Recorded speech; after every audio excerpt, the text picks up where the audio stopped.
Welcome to Cradle and All, a podcast hosted by sisters Renita and Christine to educate, inspire, and connect with other mothers.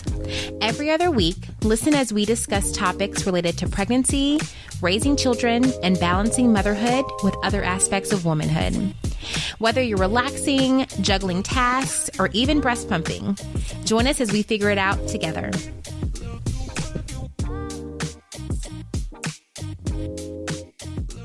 Hi guys, welcome back to another episode of Cradle and All. Hi, welcome. This is your host, Renita. And this is Christine. We wanted to start by thanking you guys for all of the support of this podcast. I mean, we do this for you, and we hope to grow our community of mothers. So, if you like what you hear, please take a minute to share this with your friends, family, or anyone you think who could be interested. And take a moment to write a review on Apple Podcasts. We would greatly appreciate it. And don't forget to subscribe. Now, this week, we wanted to have a new conversation about motherhood from a different lens. We, as mothers who have partners, spend a lot of time talking about our own experiences, but we know that there's different faces to motherhood. So immediately, Christine and I wanted to have a conversation about motherhood from the lens of single moms, which brought us to a new concept to us, but not really new to others, something called Single Mothers by Choice. This week, we welcome our very first guest, Aisha and Hera from Mocha Single Mothers by Choice. There are so many different ways that women enter motherhood, and we were very interested and curious to hear their experience as single mothers by choice. This is a movement that I personally was not familiar with, but Renita had been familiar with, and we were curious to hear about other mothers' perspective about the journey of motherhood and what that looks like for women who do not have partners. And so we're excited for you to hear this conversation and to learn from these incredible women, Aisha and Hera. So we hope that you enjoy this week's episode.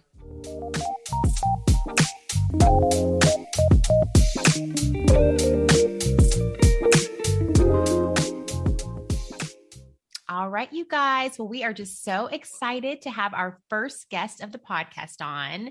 Please welcome our guests from Mocha Single Mothers by Choice. We have Aisha and Hera here with us today. So welcome them. Hi. Hi, you Thanks guys. for having us. Perfect. Well, we are just so excited to have you. You know, on our podcast, we talk a lot about motherhood from the lens of working moms, moms who are married and have kids about the same age, but we know that everyone's got a lot of different experiences, children of different ages and spaces and how far apart they are, and also different changes in their partnerships or how they got into parenthood. And so we really wanted to highlight different experiences. And one of the very first people I thought about was you guys, because I listened to your podcast. I have the luxury of seeing a lot of different types of parenthood, and I've had a few patients in my office who are single mothers by choice. So I've heard of this movement. And so when I stumbled across your podcast, I thought that this would be the perfect opportunity to have you guys on. So if you could just share a little bit about yourselves so our listeners can hear about it. Awesome. Well, we are the Mocha SMCs, or Mocha Single Mothers by Choice. And our virtual community has been around for probably about 3 or 4 years.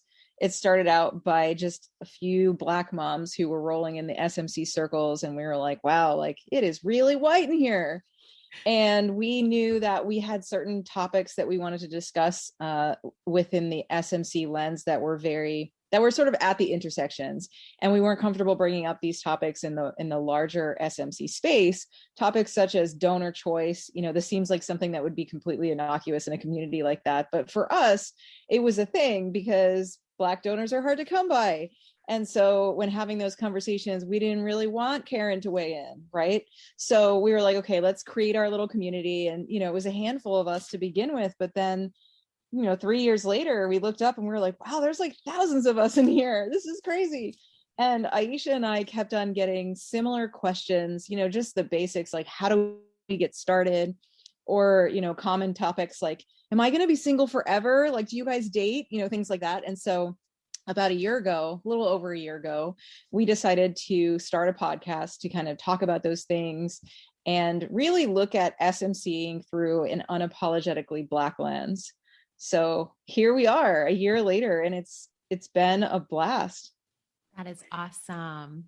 The only thing that I want to add to what Hera said is that part of our mission is to empower women with the choice. And so, as they are coming to our space and asking questions, part of it is just kind of coaching them to realizing their biggest dreams, whether it is to become a mother or to realize that this is not the path for them.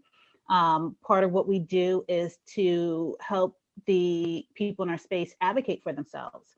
And so all of that just kind of factors into, we really try hard to make this path approachable because it is typically seen as a choice, an option, a privilege for white women. And you can tell by looking at the media, as they market IVF or, sperm banks, you rarely see Black people, Black faces. You're starting to see it a bit more. And I think we have Hera and I to kind of thank for that a little bit, especially as well as the LGBTQIA spaces. But part of it is if you know your options and you feel empowered to partake in those options, then you can make better, more informed decisions. And that's pretty much all my personal mission statement is about. And that's part of what the Mocha Single Mother by Choice mission statement is about.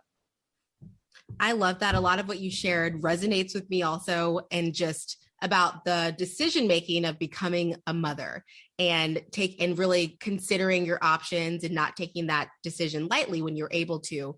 And so, Aisha, what you shared about coaching women who are considering becoming an SMC makes me think about, when you think about when you became a mother, your decision to enter motherhood. How did you decide to become a mother or to enter this journey of motherhood? Tell us about your story of how you became a mom. Well, I love telling this story because I started out as I'm a very rules-oriented girl, and I had rules, I had plans, and I married my college sweetheart, and I thought that was it. This is it for me. We're going to ride off into the sunset. We're going to have kids and everything is just going to work. And it did not. And so for me, kind of moving into the SMC space, I kind of was able to do it with a clear head. I didn't have that carrot dangling. I didn't have the what if. So I didn't have a whole lot of unknowns about, the ring and the marriage and the carriage and all that stuff. So when I came to this path, I was seasoned at being married. I was seasoned at dating. I was a career professional. And so when I decided that when SMC came on my radar, I decided to give myself one more hot girl summer, to kind of just throw it out there, yes. Caution to the wind, and see what I would nab. And as my last relationship came to a close in 2012, I had already started researching becoming a single mother by choice. So when that relationship ended, I was ready to make the leap. And so I think that relationship ended when I was 36. And I had already started researching already. So by the time I hit 37, I was, kind of far along. I had already joined an SMC space. I had asked the questions. So I kind of knew what an RE was, a reproductive endocrinologist. I knew to, look for sperm at a sperm bank and all of those finer details. So when I was ready to take action, I was ready to take action. And so that was me getting on my way to my journey. Oh, that's great. So we talk a lot about in the SMC community, like catalytic events, like what event in your life, or where were you when you chose to be an SMC? And, some people, many people assume that it's like that moment you look up and you're like, oh my gosh, I'm running out of time and this is my plan B. And that's not always the case. And I think we're seeing a lot of younger women coming to this decision for, various reasons. But for me, I became a mother, and I wasn't an SMC at first. I was a single mom by chance, I guess is what people are calling it. I had a pretty traumatic relationship with a man who actually ended up murdering our son when he was about 15 months old. And so after fighting in family court and seeing probably the absolute ugliest side of what co-parenting could look like, I was like, I don't think I can co-parent with anyone, right? Even somebody who's super healthy, super normal. I'm like, I just don't want to do it again. And I knew that it was like very much rooted in my own trauma. But I thought about, I was like, okay, if I get to the end of my life and I'm not married, am I going to be okay with that? Versus if I get to the end of the life and I don't have any more kids, am I going to be okay with that? And the conclusion I came to is that I wanted to be a mom. And after my son died, I still was a mom. And it was this awkward place where I felt like I was sort of like looking in on society, like, wow, like you don't unbecome a mom when you become a mom. Like you still kind of think about where your kids are at all times. Like it's just like your brain changes. Mm-hmm. And so when I started doing some research, and I was like, my first thought was like, can I get a donor? Like, I think I've heard of this. And I didn't realize it was like a thing until I started digging deeper into it. I was like, wow, there's like people doing this, and this is like a valid family choice and an option. And so, I had my first daughter when I was 32, which is fairly young for an SMC. And I went and I got into a serious relationship after that, and I was considering getting married. And he was like a super big ring pusher. He's like, yeah, we'll do this. And like, I'll adopt your daughter. And it was like the moment he suggested adopting my daughter that I panicked. And I was like, I don't want to co-parent. Like, you're not hearing me. And I am perfectly happy being in a relationship. I want to be in a relationship someday, but I want to separate the two. I want to parent my own kids. And so we broke up. Because I was like, I don't think this is working. And I went on to have my second daughter by myself, probably like 6 months after we broke up. All right. Well, so Hera, you just discussed, or you mentioned single mothers by choice, but single mothers by chance. And of course, we can't label everything, but for our listeners who don't really know much about this, or it's new, can you guys talk a little bit about what it means to be a single mother by choice and what that definition is, or even single mothers by chance? Yeah, so I will start with what everybody thinks about when they think of a single mother is they will think of typically single mothers by chance, somebody who didn't necessarily intend on being a single mother, maybe a relationship failed. And for me, the distinction is there's a dad out there somewhere, right? So like there's a co-parenting situation, whereas single mother by choice is like from the point of conception, you are like, or adoption, because many women go that path as well. But from the beginning, you were like, I am doing this myself. There is going to be nobody else who is financially responsible for this kid, and there will be no co-parenting arrangement. Now, many of us get into relationships later on in life, and there could eventually be someone that our kids will see as a father figure, but that person was not there at the inception, and that was not the intention when the person had the baby. And so for me, I see a single mother by choice as similar to what Hera said. But added to that, I believe that there's an intentional conception story, right? So what differentiates our space is because we do get moms who want to join our space and they're like, I have an already existing child. And part of that distinction is we have specific conversations that we need to have with our children. In the single mother by choice space, we have the mantra, tell them often, tell them early, right? And that's telling them, your donor conceived.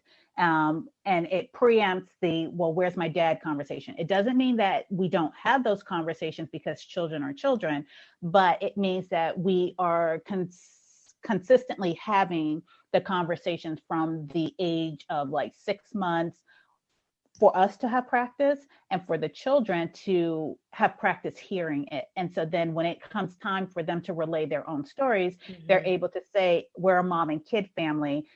I don't have a dad, I have a donor, I have an auntie, I have an uncle, I have grandparents who love me. That's my family. When they sit down to make the family tree, they don't struggle, right? And so I think in our space, the stories we have to tell our kids are different. And so that's kind of where I draw the line in my head. There's a lot of planning that goes into it. There's a lot of intentionality that goes into the time that we decide to solo parent. And from the time that these kids are off on their own, there's a lot of intentional steps. A single mother by chance, I believe, is someone who does not plan to parent solo. it's a surprise. And I hold those moms in deep regard because I have a lot of those moms in my family. And I've actually had to have the conversation with one of my sisters when I told her I was doing the podcast. And she asked me, well, would I fit into your group or your definition? And I just said, no, and it just is, right? Just like if you're parenting in a partnership, it just is. And that's it. And you don't need to caveat it. We don't have to have any other conversations. It's just a no. You thought you would be parenting with someone, and there's an emotional toll when you realize you will be parenting by yourself. I don't have that emotional toll. I am parenting by myself, and that was the plan. Mm-hmm.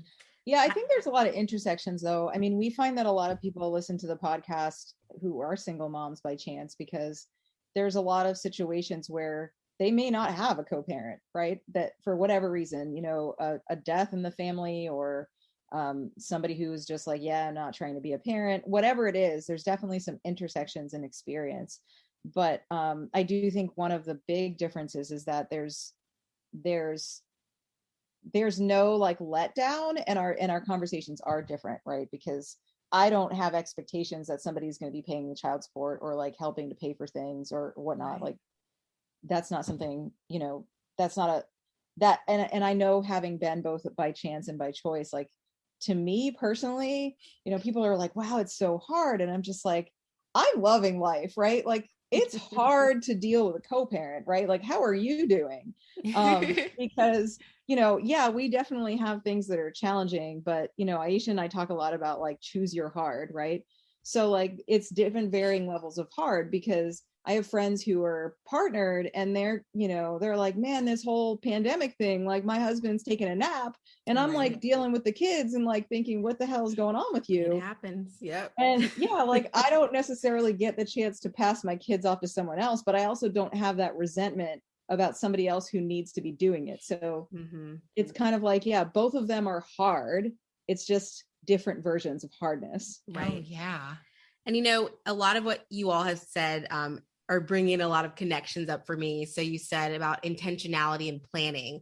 That stuck out to me about, how you define or what it means to be an SMC, and also about the community of Black women in this community and creating a space and carving that out for Black women, because I can imagine we're Black women as well. We know the misconceptions that surround being a Black mother, a single Black mother, a primary caregiver, taking care of children on your own. So what, the intentionality, the planning, it seems like all of those things that you've experienced and planned for, I can imagine there may be some misconceptions that have arisen that you're constantly having to combat. And so can you share with us, like, have you encountered any misconceptions? Like, is that something that you face or that you have to combat as someone who's intentional, who's planned, who's living life and enjoying it? Like, have you had to confront and speak to family members or loved ones to confront some of the misconceptions that they have about an SMC?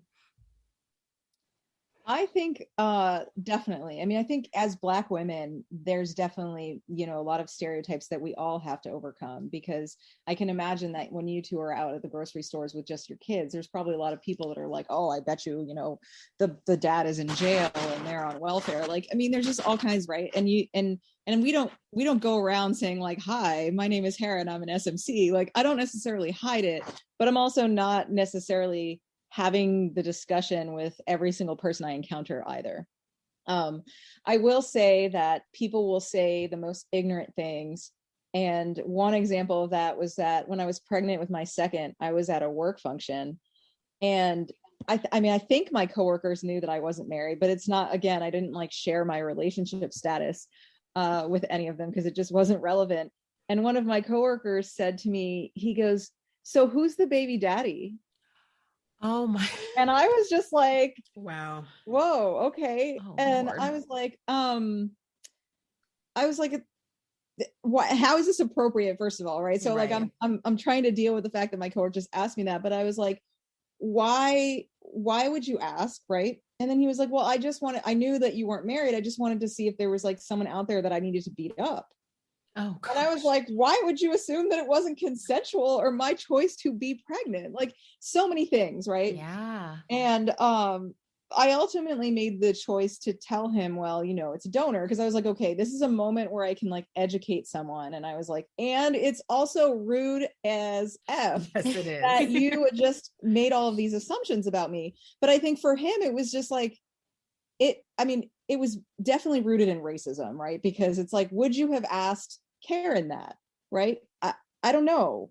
Would you have just assumed Karen was married, or that if she wasn't married, it was consensual? I mean, it was just so many things, right? Yeah.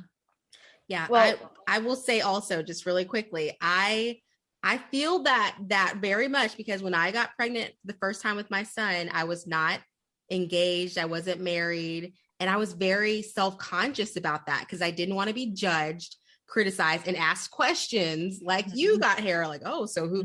So my husband proposed when I was pregnant, but I was like, just all these thoughts, society has conditioned us to have these feelings. And so I was already just like, I don't want people to think. And I was very just nervous about the perception that, and then I moved past that, but that was a real fear of mine when I got pregnant, when I was, before I was married or engaged or anything. well, I will say for me, I I am not really an outward radical. If you saw me, you would not think that, I could bring it. But I really have a who's going to check me boo. My parents are deceased. And so that upper tier of asking permission is gone for me. And so for me, I, yeah, for me, I might have resting B face. Yeah. Like, don't ask me, any don't ask me any stupid questions. And so for me, when I decided to become an SMC, I was met with very little resistance. I was 37 when I got pregnant and decided to try for my first child, and I was established. And so, yeah, for me, I didn't get a whole lot of pushback, and I really didn't feel one way or the other. And so I think your original question was, what do I feel the need to explain, or or people might have questions. I'm okay with people being uncomfortable with the question that's dangling in the air, and I just smile and go about my business because it's your question and it is none of your business. But I will say that I am fully out at work. My job knows that I'm a single mother. Some people know I'm a single mother by choice, but at the end of the day, single mother by choice are definitions that we have in our heads or within our communities. Society is going to look at you, see you with a kid and assume that you're a single mother unless they see a ring. Some people wear rings, some people don't. And so for me, I try not to get caught up in other people's definitions or how other people want to categorize me. I just want to live my best life. That's great. I mean, I love that. And as somebody who's working every day to build their confidence a little bit more, I love that energy. Now, can you talk a little bit, you guys, about how somebody can go about becoming an SMC? I have seen a couple of my patients in the office do it in different ways, but I'm trying to advocate for it a lot more for women of even my friends. And, it's good to hear different experiences of how we all enter motherhood. So can you talk about the different ways that somebody can go into it? Yeah, so we have a lot of women in our space, and it largely depends on a lot of factors, right? Like how old are you? What is your financial situation? Do you want to be pregnant? Like there's just a lot of different things. So there's many mothers who will choose the adoption route, but either by age or just not wanting to be pregnant, or a load of different factors. Some of our moms are foster moms, which is not always, they don't necessarily end up adopting each kid that they foster, but that's how they start out as parents. And then, there's IUI, you could do that way, which is probably like one of the least invasive ways if you use donor sperm. And then, all the way up to heavily medicated IVF.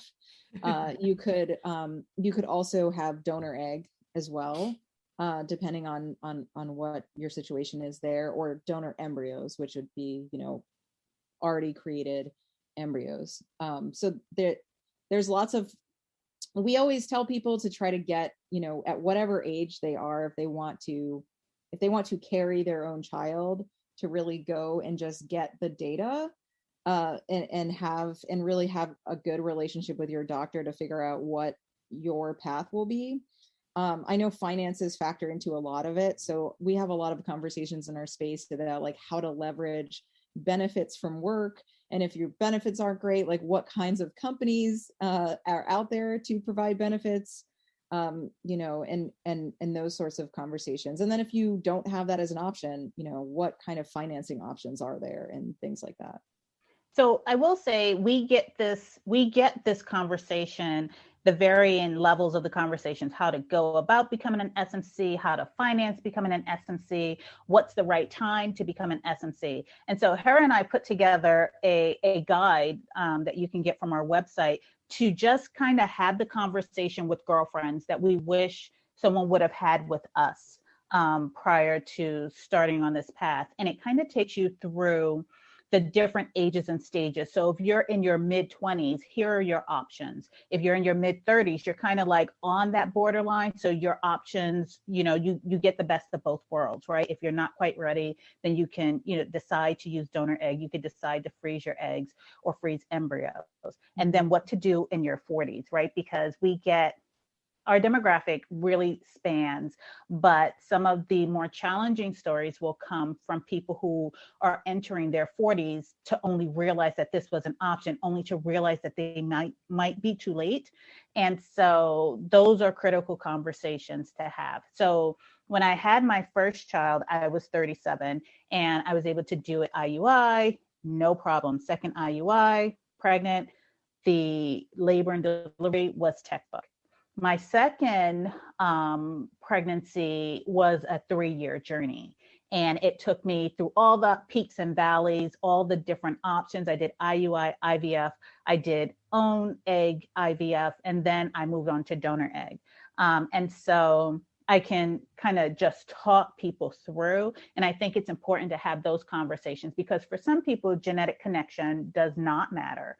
For other people, it does. And then you have to, coach and, and support the women through these different options. And some don't end up with a genetic child, don't end up being able to gestate or carry their own child. And we still support the women through those different challenges. But it's knowing when to pivot and to not be tied to a particular path. We say your kids will find you. And whether that's through adoption, whether that's through surrogacy, whether that's through carrying your baby, donor egg, donor embryo, own egg, your child will find you. And so it's important to have those conversations because there's a lot of stigma to have to overcome and a lot of layers to the onion that we need to peel back. And ultimately, you go back to stage one. You did not enter this path. You did not enter this space to be a single person with a positive home pregnancy test. Right? Yeah. You entered this space to be a single mother, right? You want to get quickly to the mothering. You want to get quickly to the parenting. And so when people run into these challenges, it's important that we have primed the pump a little with here are your options so that you're not shocked when someone mentions donor eggs. You're not shocked when someone mentions donor embryo. And at 46, I really feel for this group of women because that is a hard pill to swallow at the time when you have spent thousands of dollars and then you reach what you think is the end of your journey and then realize that you can extend this journey if you get out of your way. So go back to step one. Why did you start this? What was the end goal? And if you stick to that plan, your child will find you. Mm-hmm. I love that. Yeah, I absolutely love that your child will find you. I think that's a great saying for mothers who are considering entering motherhood as an SMC or motherhood with a partner, that your child will find you because becoming pregnant, carrying a pregnancy, carrying a child to full term, bringing a life into the world, there can be a lot of ups and downs with conceiving and carrying a child and bringing the child into the world. So my next question is actually about a lot of the considerations that you take to become a mother and SMC. It seems like you're considering, well, how will I have a child? What path will I take to become a mother? And then you start to, just like all mothers, you have a vision in your mind of what it's going to be like. What will it be like to be pregnant? What will it be like what will my child be like? What will it be like in the mornings when I'm a mother? Like, what will the morning routine look like? What will bedtime? What will they look like? All of these thoughts you have, these considerations about what motherhood will be like. And so I'm curious to know if the picture you had in your mind, what was that like compared to the reality of being a mom? So I was a single mom before I became an SMC. So I think, I think because my first journey to motherhood was so traumatic and hard in ways that being an SMC is not, one of the most pleasant surprises was how incredibly not dramatic it was. I mean, I just felt like it was easier. Let's just put it that way. Like, I didn't worry about my kids. I felt so much more relaxed. I definitely think that as SMCs, and this is why it's probably good for many people considering to join a community. It doesn't necessarily have to be a community of Black women if you're not Black, but just join a community and start kind of hearing some of the things that you might have to consider, because I definitely think that as SMCs, we might have to, I think every parent has to plan, right? But we probably have to plan a little bit more because, for example, if you are hating life in your career, you don't have a spouse that you can fall back on financially. You can't decide like, well, I'm just going to like take a little bit less money because my husband got a promotion. So like, you also have to make sure that you have a community and a village. And so I guess, I am thankful that I did plan for some of those things that could have been surprises. I think any parent, regardless of whether you're an SMC or a partnered parent, needs a village. And perhaps that was something that like I knew I needed, because I know that one person can't be everything. So, I knew I needed to outsource some things. Like, I knew that I was potentially going to be that hovery parent who had a really hard time teaching my kid to swim because I was like, oh my gosh, they're going to drown. Whereas like my dad is like, I'm going to take them and throw them in the pool. Right. I'm like, awesome. I'm going to walk away. You can do this part. Right. So, yeah, I mean, I think some of that wasn't a surprise because I knew that I had to do that. I think for me, the biggest surprise was having two. Like, one was like, this is cool. I can do this. I can play like one-on-one defense. Right. But then like when my youngest came around, it was like she threw a nuclear bomb on all of my plans and was like, you thought you knew what you were doing, but I'm here to just remind you that you really don't know what you're doing. I think for me, it is what I thought it would be and then some. I think one of the challenges that I had was I used to be very much an on-time person. And when you become a parent, you are on your kid's schedule, and it doesn't matter how you try to get this little mule to move, it sits on its butt and you just can't move it. And it's just like, I need you to put your shoes on. The toddler's like, I gotta go to the bathroom. And then you're in the bathroom and it's just like, are you done? Are you done? And it's just like, no, mommy. And so you're sitting there. So my concept of time, really, that was the thing that shocked me the most, because Hera and I both used to run marathons in separate cities, but we used to train. And for anyone who's done that, what a Saturday long run is, right? So you get up, you take your time, you leisurely get dressed, and then you hit the road. And for me, it was a shock to realize how much time all of that actually took. So, in the early stages of being a mom, I thought, yes, I'm going to go to the gym. And I thought that meant I could get dressed and then take my shower after I work out and then go to work. And it's oftentimes gym or shower, work or shower, work or gym, right? And so you're constantly having to make these trade-offs with regards to your time. Being the mommy in part, that's kind of the expected and that's kind of the easy part. But the whole time management for someone who is really structured in how they go about their day was the biggest challenge for me. Oh yeah. Yeah, and For toddlers are sure. stalkers. So like just not even being able to pee alone. Like, Oh no. you know, like she will show up and I'll be like, I'm taking a shower. And she's like, I'm here to watch you. And I'm Right. like, Can I get in with you? yeah. And it's just like, why? Am I going to disappear? It's like, yeah, you might if I don't watch you. Time is a valuable resource as a parent. Oh my gosh, so Totally. true. Now, Hera, you mentioned before your village. That is so necessary for every parent. Now, parenthood can be hard, support is necessary. Mhm. What do your villages look like? Who is a part of it? Where do you find that support? So I am very fortunate to have a really close-knit family. And before I decided to become an SMC, I knew my limitations and I knew I have a very challenging career that often asks a lot of me. Let's just put it that way. And so I knew that I was not going to be able to hustle hard the way that I typically hustled without having some kind of family support or something. And so I actually intentionally bought a house and moved my parents into the in-law or like mother-in-law suite.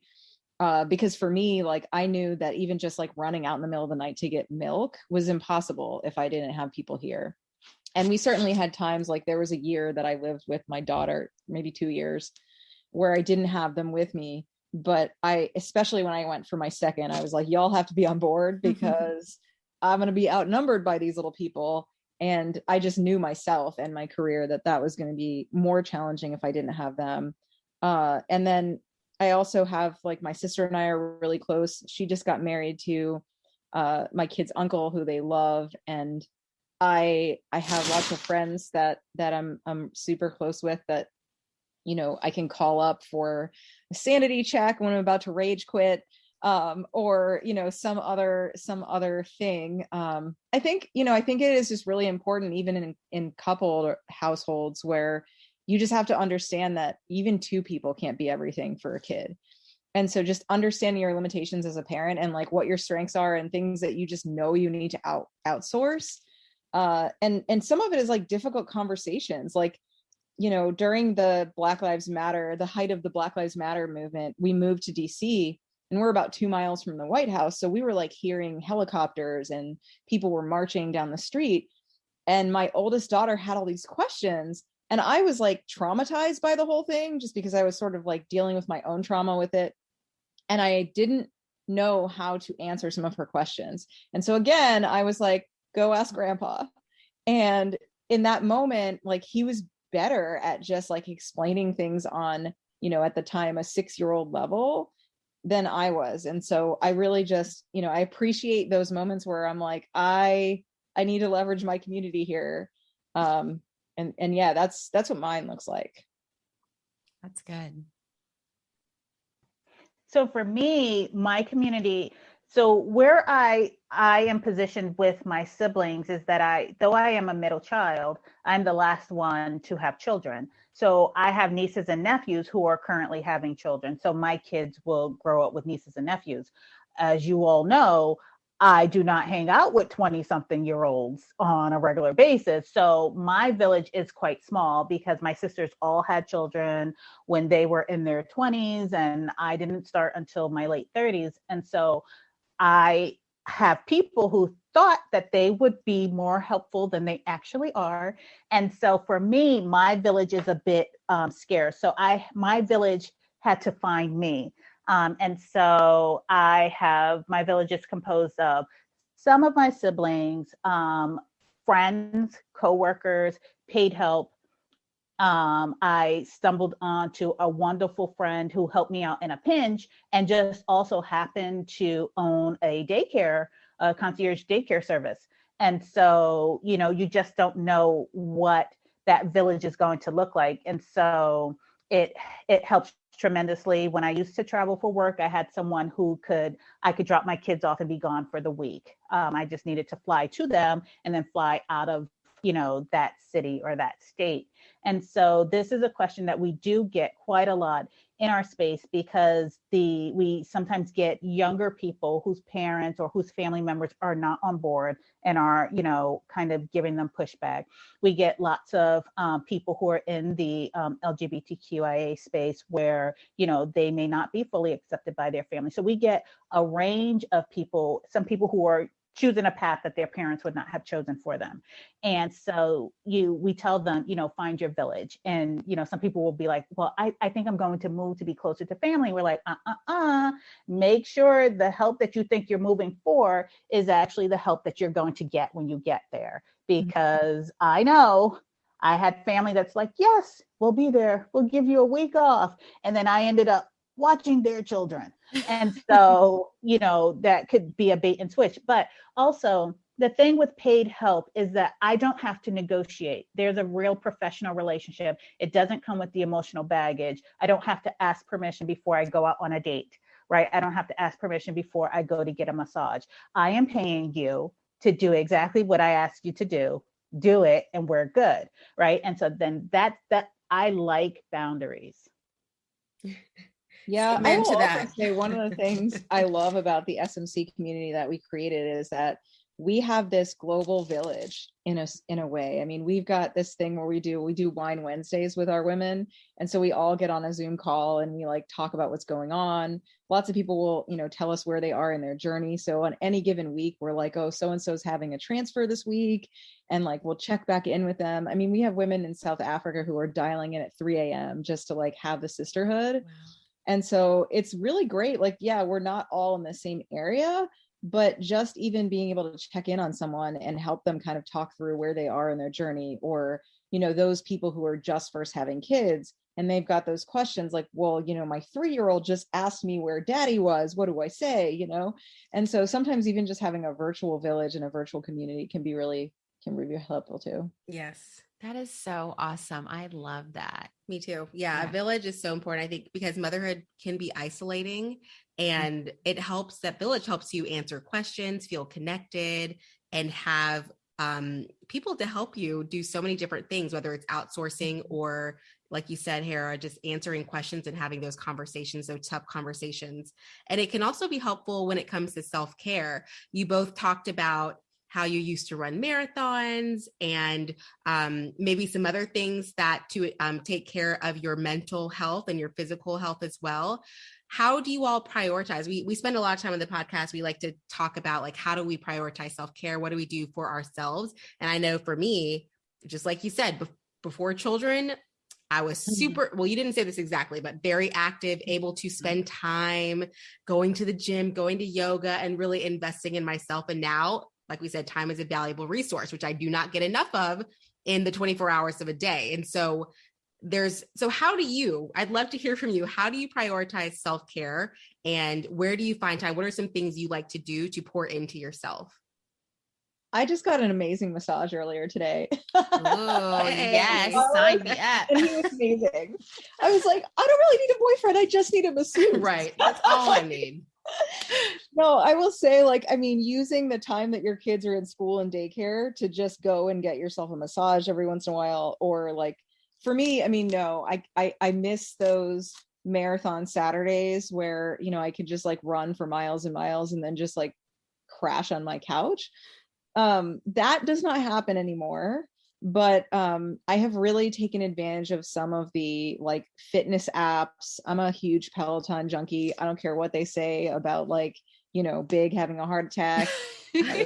Unfortunate, but not Peloton's fault. No. But yeah, I mean, I think things like that, like I have just tried to find ways to, you know, sometimes you got to get, you got to give the kid the iPad and just be like, mama's getting on the bike right now. And I have no shame. Like those people who are like, no screen time. I'm like, whatever, man, my kids are fine. Right. And they had screens and Cocomelon and all the things.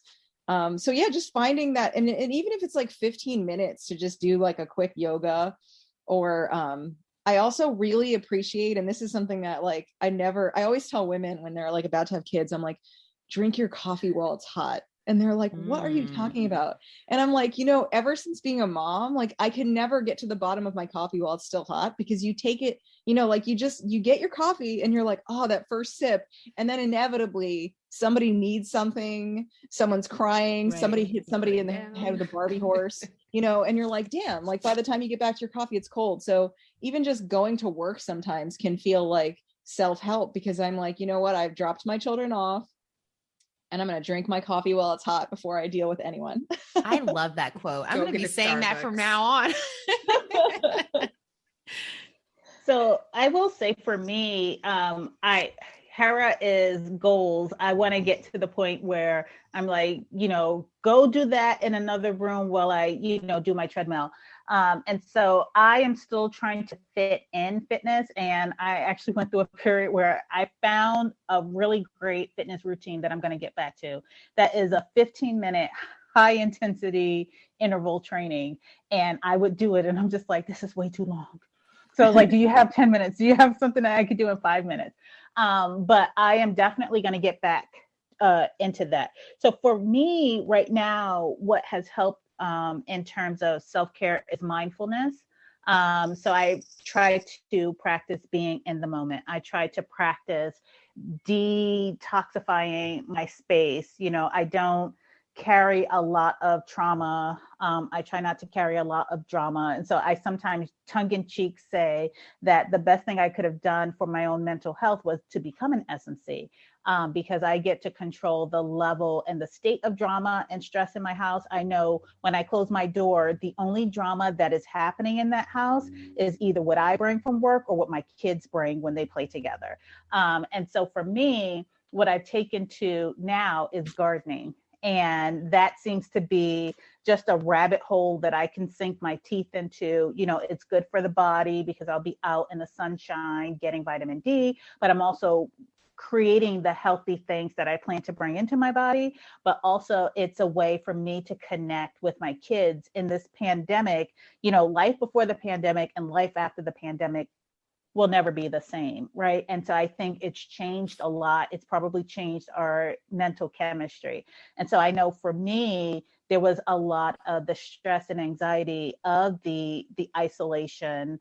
And so being able to get outdoors, be outdoors and do something with the kids, to watch things grow and watch things flourish and nurture it, is something that I've really gravitated towards. So I go to sleep watching and listening to gardening YouTube things, getting my hands in the dirt, so for me, I try really hard to practice being in the moment and being real intentional with my thoughts, what I bring into my space, what my kids are exposed to.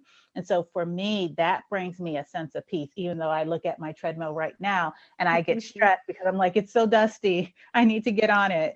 And I'm going to go to Aisha's house and I'm going to take all the vegetables and do I will abundance of vegetables, because I won't be gardening, but I will certainly be eating the vegetables. Yes. I love it. See?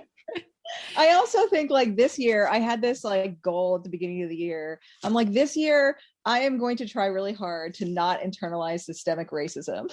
It has not always worked. I have had moments where I'm like, Hera, you need to stop internalizing the systemic racism. But I feel like that is also a form of self-care and whatnot, because there's so many times that we as Black women are something will happen to us in the workplace and we will just let it impact and filter through everything. And sometimes you just have to be like, you know what, that was racist. I'm going to let it go.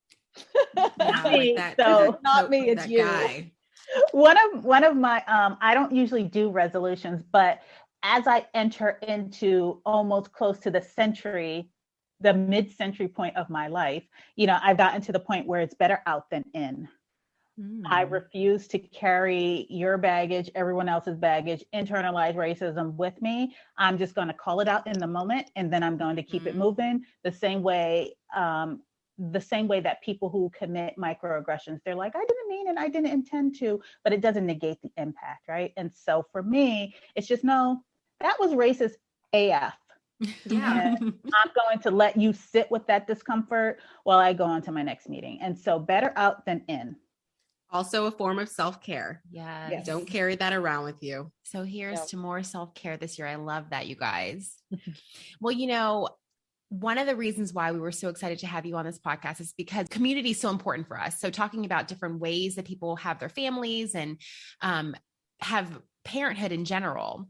And so we want to better support other listeners, other women. And so one of the things that we want to hear from you is a little bit about how you would, what advice you give to other women out there who can support other mothers, mothers who may not look like them, mothers who may not parent like them or have the same path into parenthood. So what are some ways that you would recommend others kind of support other SMCs or other couple parents out there? Yeah, I think that all moms need support.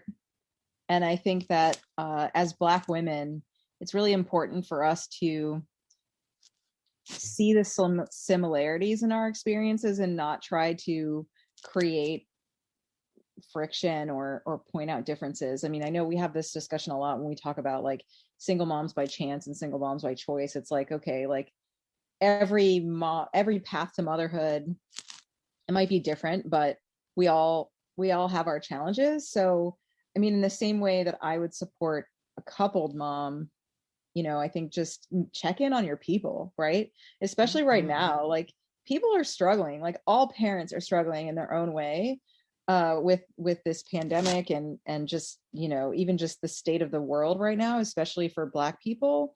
And so, yeah, just check in on your mamas out there and ask if everything's okay. And don't make the assumption that because of how they choose to be a mom, that somehow they're going through a rough time. Like, you know, like I said, my life is great. Like I am thankful every day that this was an option for me.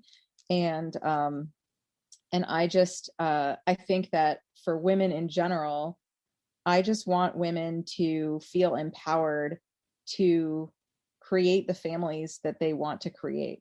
So I think that as I support different family structures, you know, if you're in a traditional family situation, just understanding that, like, you know, for example, if you see like a father-daughter dance at school, like perhaps be like, is this the best? I mean, do we really need to be celebrating this at school?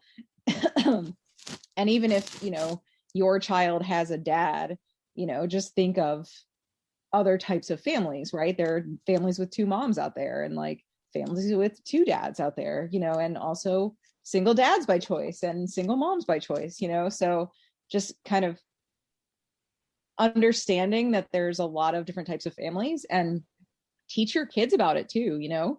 Like it shouldn't be weird that someone doesn't have a dad, you know? Shouldn't be weird that someone has two dads. Like should just be like a different type of family. So that's how I would say, you know, just support moms. So for me, I would say for all the moms out there to give each other a hug. And what I mean by that is if you imagine taking a bunch of those big Duplo blocks and putting them on the table and wrap your hand around those blocks, give it a hug, bring it in, right? And so if we support the people on the margins, we automatically support everyone that's up and in between. And I think if we had more of that in the world, children will grow up feeling like there were safe spaces for them. They would grow up feeling as if they were included, and they would grow up feeling that their uniqueness, their unique situations are something of value. So I think if we do more of that, then that's going to be the thing that we do to support all mothers, right? Because SMCs, partnered moms, you know, single moms, we're all just kind of trying to get through. And right. And so at the end of the day, the bulk of the work of parenting, nurturing, nourishing, educating still falls on the one who has the uterus, right? And so at the end of the day, what can we do to support that, right? And then by supporting that, again, we're sometimes at the end of the totem pole where that, you know, the bottom, you know, leg of the cheerleading stance, right? And so support that, you support everything that's above it. So whether it's giving a hug or supporting the foundation, whatever you can do to strengthen that. And for us, it's mothers, right? For us, it's people who have uteruses, right? And for us in particular, with regards to race, it's Black women.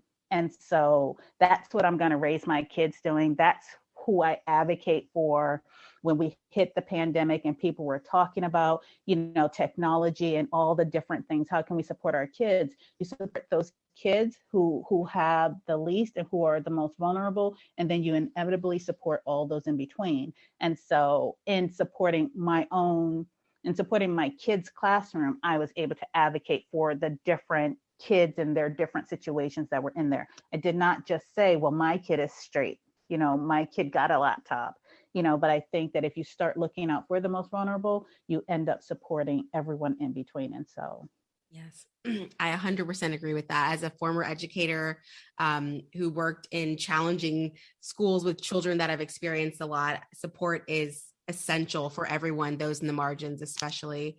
But I am just so grateful for this conversation. You all have informed Renita and I so much and have enlightened us to SMCs, but also just given us great tips and advice on motherhood. So thank you so much for that. And to support Aisha and Hera, and really just to learn more and be a part of the conversation, the community, and to strengthen your approach to motherhood or your future mothering experience, we encourage you to listen to their podcast, Mocha Single Mothers by Choice, which is available wherever you get podcasts, and episodes are available weekly. And also continuing to listen to our podcast, because we are here to support women and mothers and those who are raising children, because we know that job is just one that is best done with the support of others in your village. So Hera and Aisha, thank you so much for this conversation. We're so grateful to have you with us, to hear from you and to strengthen us as we go on after we log off here, going back into the trenches with our kids. I don't know what's going on right now. I probably got a kid I'm surprised we didn't hear any children in the background. Right. The only reason you couldn't hear mine is because the monitor is off. Thank you for having us. It was a great conversation. Thank you for having us. And yeah, just it's been great. So thank you. Wonderful. Don't forget to subscribe to our podcast so you don't miss a thing, and leave us a review. You can also follow us on Instagram at The Cradle and All, or email us at thecradleandall@gmail.com.